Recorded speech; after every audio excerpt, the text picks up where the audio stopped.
వార్తల విషయానికి వస్తే లైంగిక వేధింపుల కేసులో జానీ మాస్టర్ చుట్టూ ఉచ్చు బిగుస్తోంది.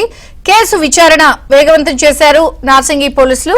ఇక ఇంతకు ముందే బాధితురాలి స్టేట్మెంట్ రికార్డ్ చేశారు. అటు కేసు వివరాలు సేకరించిన సఖీ భరోసా బృందం బాధితురాలికి వైద్య పరీక్షలు పూర్తి చేశాయి. మరికొన్ని ఆధారాల కోసం నేడు బాధితురాలి ఇంటికి పోలీసులు వెళ్లనున్నారు. అలాగే రేపు జానీ మాస్టర్ కు నోటీసులు ఇచ్చే అవకాశం ఉంది.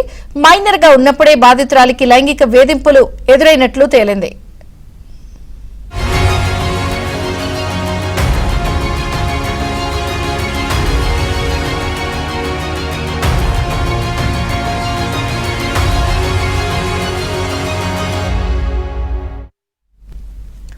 లైంగిక వేధింపుల కేసులో జానీ మాస్టర్ చుట్టూ ఉచ్చు బిగుస్తోంది.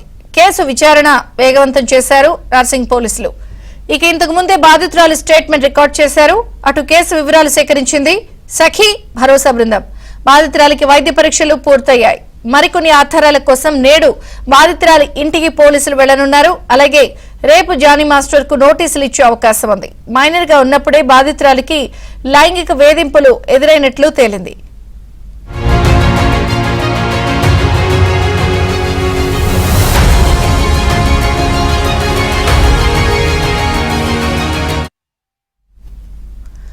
ఇక లైంగిక వేధింపుల కేసులో జానీ మాస్టర్ చుట్టూ ఉచ్చు బిగుస్తోంది.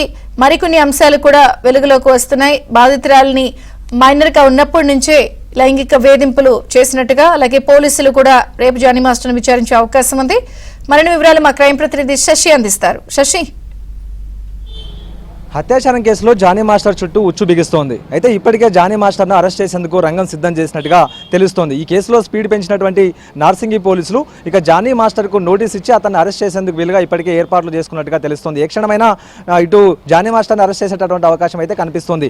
ఎప్పుడైతే ఈ హత్యాచారం కేసు నమోదైందో అప్పటి నుంచి జానీ మాస్టర్ అజ్ఞాతంలో ఉన్నారు. అయితే ప్రస్తుతం అతను నెల్లూరులో ఉన్నట్టుగా సమాచారం. ఇందుకు అనుగుణంగానే ఇప్పుడు నార్సింగి పోలీసులు నెల్లూరు పోలీసులతో సమన్వయం చేసుకుని అతను అదుపులోకి తీసుకునేటువంటి ప్రయత్నం చేస్తున్నారంటూ కూడా ప్రస్తుతం వార్తలు వస్తూ ఉన్నాయి. అయితే ఈ అత్యాచారం కేసులో ఇప్పటికే బాధితురాలికి సంబంధించినటువంటి స్టేట్మెంట్ను నార్సింగి పోలీసులు రికార్డ్ చేశారు. ఆమెకు సంబంధించినటువంటి వైద్య పరీక్షలు కూడా పూర్తి చేసినటువంటి సందర్భం కూడా ఉంది. ఇక సఖీ బృందం కూడాను ఆమె దగ్గర స్టేట్మెంట్ రికార్డ్ చేసింది. ఈ అంశం మీద విచారణ చేసినటువంటి సందర్భం కూడా ఉంది. 2017లో ఆమె డి షో ద్వారా ఇక జానీ మాస్టర్ పరిచయం అయినట్టుగా తెలుస్తోంది. 2019లో మొదటిసారిగా బాధితురాల మీద జానీ మాస్టర్ హత్యాచారానికి పాల్పడినట్టుగా ఆమె ఇప్పటికే తన ఫిర్యాదులో పేర్కొంది. ఇక ఫిర్యాదులో చాలా అంశాలను కూడా బాధితురాలు పేర్కొన్నట్టుగా కూడా తెలుస్తోంది.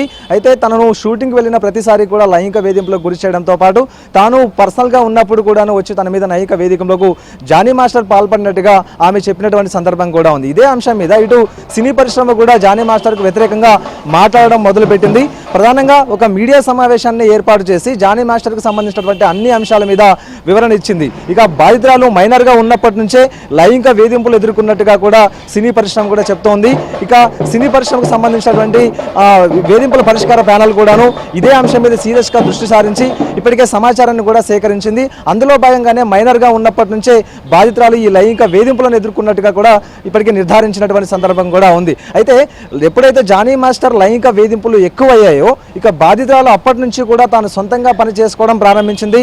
జానీ మాస్టర్ నుంచి దూరంగా ఉంటూ పని చేసుకోవడం ప్రారంభించి కొన్ని సినిమాల్లో ఆమె చేస్తున్నప్పటికీ కూడాను ఆమెకు అవకాశాలు రాకుండా జానీ మాస్టర్ చేసినట్టుగా తెలుస్తుంది. ఆమెకు తీవ్ర స్థాయిలో బెదిరింపులకు గురి చేయడంతో పాటు తనను పెళ్లి చేసుకోవాలంటూ కూడా జానీ మాస్టర్ ఒత్తిడి తెచ్చారు. మతం మార్పిడి చేసుకుని తనను పెళ్లి చేసుకోవాలంటూ కూడా ఇటు జానీ మాస్టర్తో పాటు జానీ మాస్టర్ భార్య కూడా ఒత్తిడి చేసినట్టుగా ప్రస్తుతం తెలుస్తోంది. సో ఈ అన్ని అంశాల మీద ఇప్పటికే ఎఫ్ఐఆర్ నమోదు చేసినటువంటి నార్సింగి పోలీసులు ప్రాథమికంగా స్టేట్మెంట్ రికార్డ్ చేయడంతో పాటు ఈ కేసుకు సంబంధించినటువంటి సమగ్ర దర్యాప్తును కూడా చేశారు. ఇందులో భాగంగానే ఇక జానీ మాస్టర్కు సంబంధించినటువంటి అరెస్టుకు రంగం